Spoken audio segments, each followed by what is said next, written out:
What's up, guys? Welcome to Daily Dose of Reddit. This is your host that's really sweaty right now because it's really hot, Captain Zach, and today's subreddit is r/IDontWorkHereLady. Help me, guys, I'm dying. My closet does not have ventilation.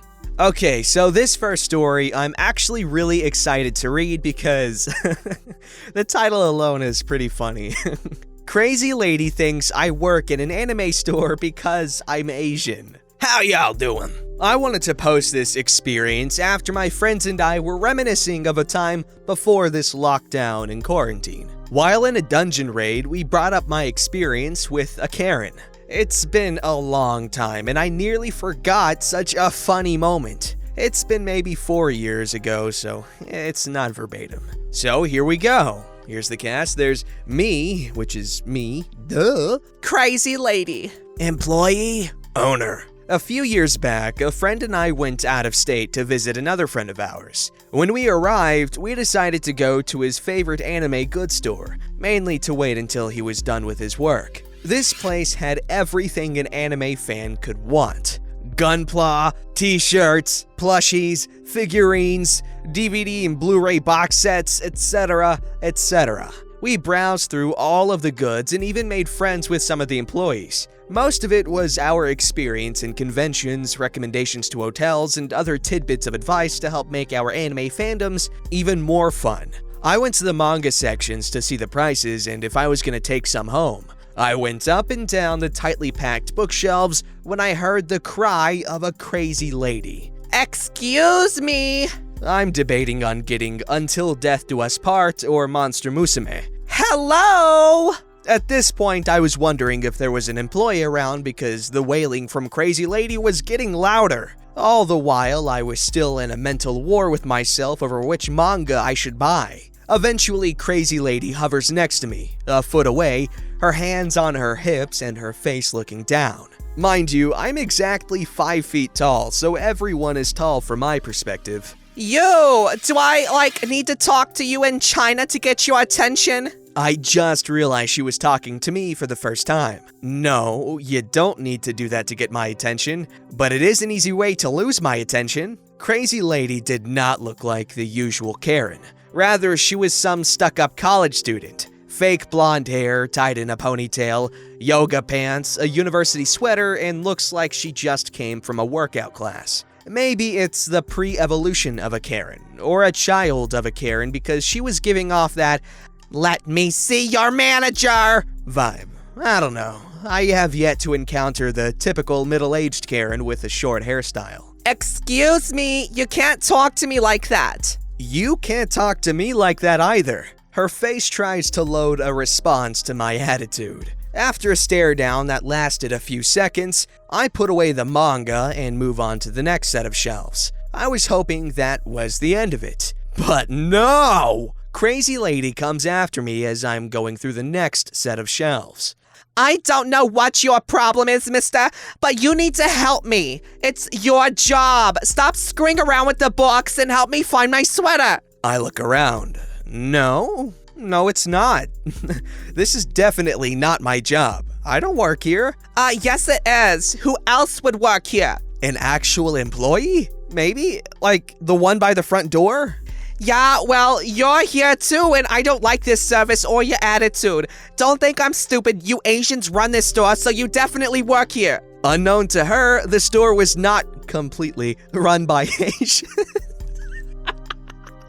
The owners, who I had a brief conversation with earlier that day, were an Asian couple. The staff, on the other hand, are not all Asians. The cashier was a Hispanic lady with an Idol Masters t-shirt. The fella restocking and cleaning some of the stuff was a blue-haired white dude with a Foxhound sweatshirt. Badass. Why she thought all the staff had to be Asian is beyond me. Back to my conversation.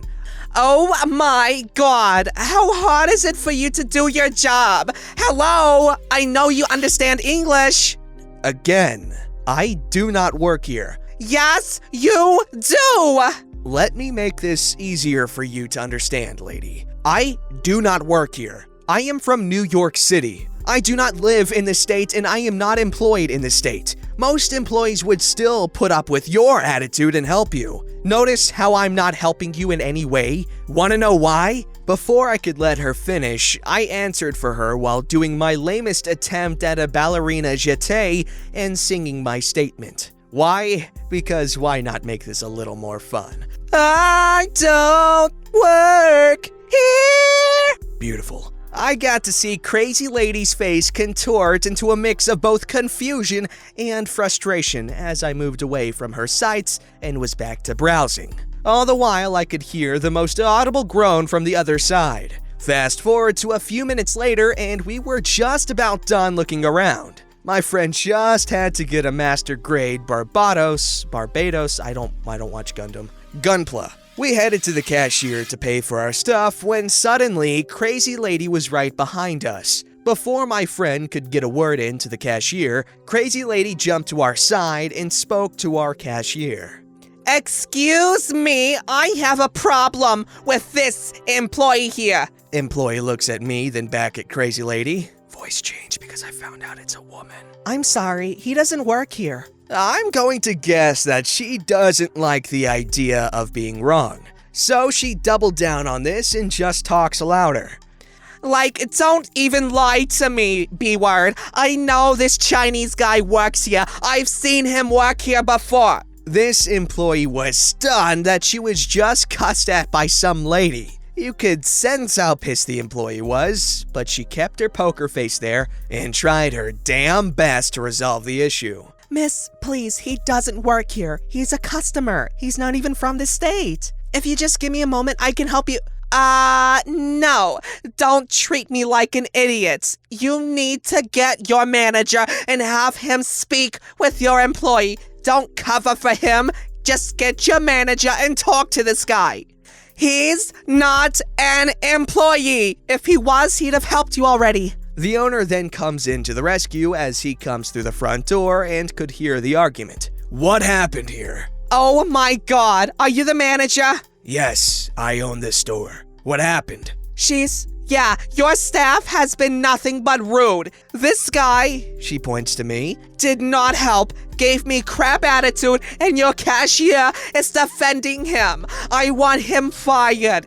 Now, you can't treat a frequent customer like that, I'm assuming. Owner takes a look at me and I just shrugged. While the cashier had an exhausted look while shaking her head, Owner, at this point, is being bombarded by Crazy Lady about how I was a bad employee and how she didn't deserve this sort of treatment. The whole spiel. I could see the owner was not having it. Instead of listening to any more of Crazy Lady, he simply opened the door, pointed out the door, and looked away from Crazy Lady. You go now. You need to go now. What? Hello? Did you not understand me? I was treated rudely by your staff. Owner continues to not look at Crazy Lady and kept pointing outside. No, you don't understand. You go now. Owner points to me and the cashier. He doesn't work here. She works here. You go, or I call the police.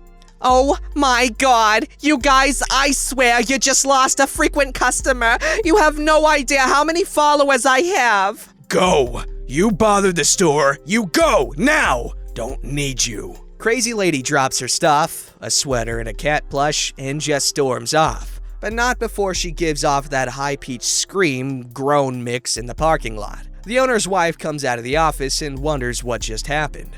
She saw through the security cameras and asked what the problem was. The owner said something in Chinese as he watched the Crazy Lady leave the store. I'm guessing he was making sure she wasn't coming back. He tells his wife what happened, and the employee simply does her job of ringing up my friend's stuff, who was just in awe of what happened. Friend and I, plus the cashier, simply laughed it off. The owners of the store, wife and husband, apologized to me, but I wasn't too bummed about it. I told him I lived in New York City and crazies are practically a normal occurrence. But to think that I'd have such an encounter in a store that sells anime stuff just goes to show you to be very wary of freaks. They can appear in any store or restaurant. That was a good story. Usually I don't work here, ladies, usually the same stuff, and I said usually twice. I don't usually do that. Usually. It was just kind of funny how they were not completely run by Asians. That was funny. Oh my gosh. But that anime store, I guess if you want to call it that, because there's much more going on there, sounds incredibly cool. When I was in, oh, you're never gonna guess where I'm gonna say next, New York, like I don't freaking mention it every other day. I went to a lot of places there, so I'm sorry if that's all I can reference. Anyways, when I was in New York, there was this really, really cool Japanese store just in general, because there was just a whole bunch of Japanese cultural items, mostly cultural items in the basement, and the second floor was just regular books and stuff, and then the third floor was like Weeb Central, with a really cool cafe thing, and they had some really good macarons, and some insanely refreshing peach tea. Holy crap, peach tea is the best tea. Sweet tea, I guess. And they had the coolest Dragon Ball manga box set. And this is Dragon Ball up until he marries Chi-Chi, okay? Oh my god, it was so cool. It was $120 though. I didn't want to spend that much money. Anyways, really cool story. And why don't you shout the store out though? I kind of want to check it out if I can, possibly. Alrighty, this story's called Snobhole Needs to Mind Her Own Business. Possible Tourette Shopper. As mentioned in prior threads, I'm a grocery delivery vendor who stocks brand-specific items for supermarkets but am not employed by any of the stores directly. I have a route of stores to visit and pull product from the back of a specific brand of food and refresh the supply. Most name brand beer, sodas, chips, snack cakes, and other brands employ their own workers who aren't store employees. I get several I don't work here lady incidents per day, but most are oops sorry situations. After reading this subreddit a bunch, I started to scope out where in the store the over-the-counter reading glasses sections are, in case I encounter any of the extra special hose beasts who insist that specifically I must help them, so I can lead them there to help them pick out a pair. Yesterday at Small Shard, there was a little old gray-haired man shopping who would occasionally head spasm rather violently like he had just been stun-gunned in the neck, and each time would shout very loudly. I know from watching a cute TikToker who has a less severe form which resembles this motion, that this simply could be Tourette syndrome. People with this seem to have a signature verbal yelp, but don't have any cognitive choice in what the yelp is. The TikToker has a pretty cute yelp and explains some aspects of their own variety and experience in some posts. So this guy wasn't hurting anyone, but would, just occasionally, jerk his head very violently but catch himself each time, and would shout at a really high volume in the moment of surprise. As he went around shopping, he could be heard making this shout from 8+ aisles over. He wasn't interacting with anyone, just minding his own business and going off a shopping list like any other person. He came down a somewhat crowded aisle I was working on at the time, and I just let him be, but saw other people staring and giving him some space. I understand also that some people who have this experience a higher frequency of tics if under additional stress than just the normal frequency alone, such as being judged in public by it. So I just let him do his thing.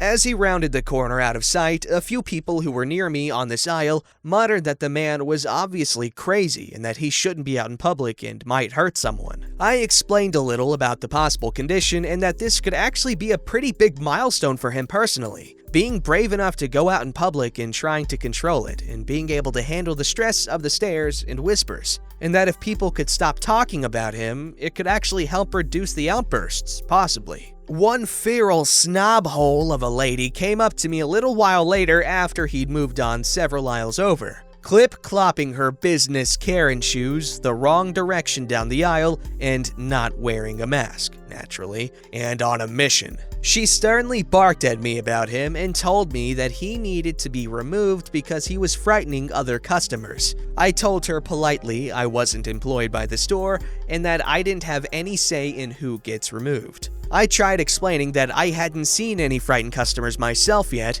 before getting cut off as she flapped her mouth blubber at me again about how concerned she was that he was going to hurt someone and that he didn't belong out in public. I was tempted to say that if anyone needed removing, it should be her, via her own 2 cloven hooves right out the door with that attitude.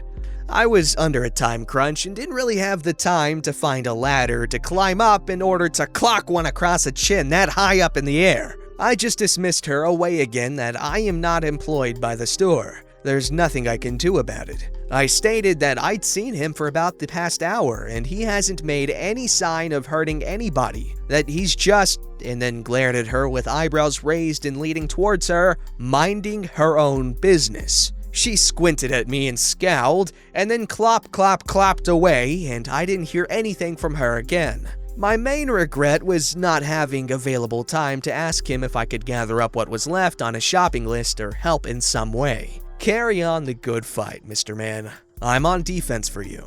Okay, that was wholesome. Also, really good figurative language there. Holy crap, that was fun to read. The whole getting a ladder to clock one across the chin that high up in the air and the whole cloven hooves right out the door with that attitude thing. Good stuff. Also, very good job on thinking rationally and trying to ease the concerns of other people who were being kind of jerky by assuming things about a guy that they know nothing about. And one thing I do know about people with disabilities or conditions, they don't like it when people assume things about them. And I'm sure those of you who fit into that criteria can agree with me on that. And actually, those of you who do have disabilities or conditions or something like that, if you're okay with it, of course, why don't you talk to us and try to educate us on how to treat someone with your specific condition or just a condition or disability in general. And oftentimes, the best thing you can do is nothing. Just treat them like the normal people they are, because they're literally just people who are different in a different way than you are different. You get what I mean? Yeah, you do. You're smart.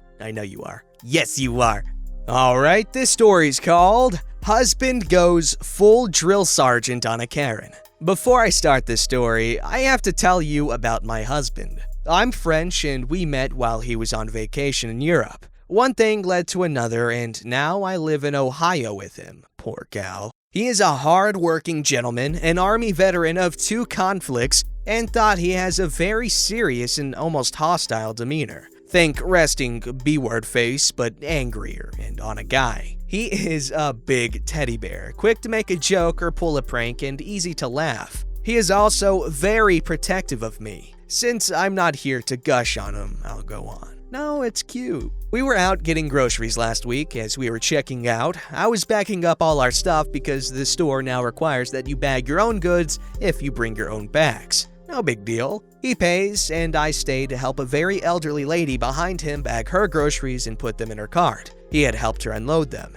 and we offered to help her put them in her car. She shuffles away from the register, and I move to follow. As I turn away, I hear behind me, "Where the hell do you think you're going?" I turn to see a very angry-looking woman glaring at me. I told her politely that I don't work at the store and I had just helped the elderly lady to be polite and that I was now leaving with my husband to go home. I had never met an American Karen before, so I thought this would be the end of it. I turn to walk away and feel a vice grip on my arm. "Don't be lazy, just do your job and help bag my groceries." I didn't even have time to respond. She had barely finished speaking when my husband wrenched her hand off me and was yelling in her face. This was the first time in the 10 years we've been together that I saw the old soldier come out. His nose might have been 3 inches from hers, and his voice was loud and frightening. Alright guys, it's time for me to do my thing. Just be ready, cause I'm gonna go ham. "Who the hell do you think you are? How dare you put your hands on my wife? She told you she doesn't work here! Are you too freaking stupid to understand simple English? Go pay for your crap, bag your own damn groceries, and don't you dare utter another freaking sound!" The silence after that was intense. A store full of people could hear a pin drop. The look on her face wasn't even angry. It was pure terror. She shuffled back to her aisle and waited for the cashier. My husband went to thank the old lady and said, "I am so sorry you had to hear all that, ma'am. I apologize if my language was offensive. I hope you still will allow us to help you load your groceries into your car." It was surreal. Like he had just flipped on a switch and flipped it back off. Also, we got chased down by the store manager who suggested we could be banned because of the yelling and the bad language. Husband just shrugged and said they had better ban the Karen too for assaulting me, and that there are other grocery stores in town. We just go to this one because it's close. We didn't get banned. Personally, I'm disappointed in my performance, but I had to restrain a little bit because I got in trouble because there's neighbors and stuff and I didn't want to get in trouble again. And it's currently 12:22 a.m., so I guess it's understandable. However, I hope you guys enjoyed my screaming. I enjoy doing that when I can, especially because that was an actual drill sergeant scream, and I've been told that my screaming sounds like a drill sergeant screaming. And I tried there. I did. Also, this is a funny story. I don't know, that whole relationship seems adorable. Also, cool guy, drill sergeant, screaming at a lady in a store. That sounds like I'm being sarcastic, but that's actually cool. Don't forget to like, subscribe, and hit that bell to never miss an episode.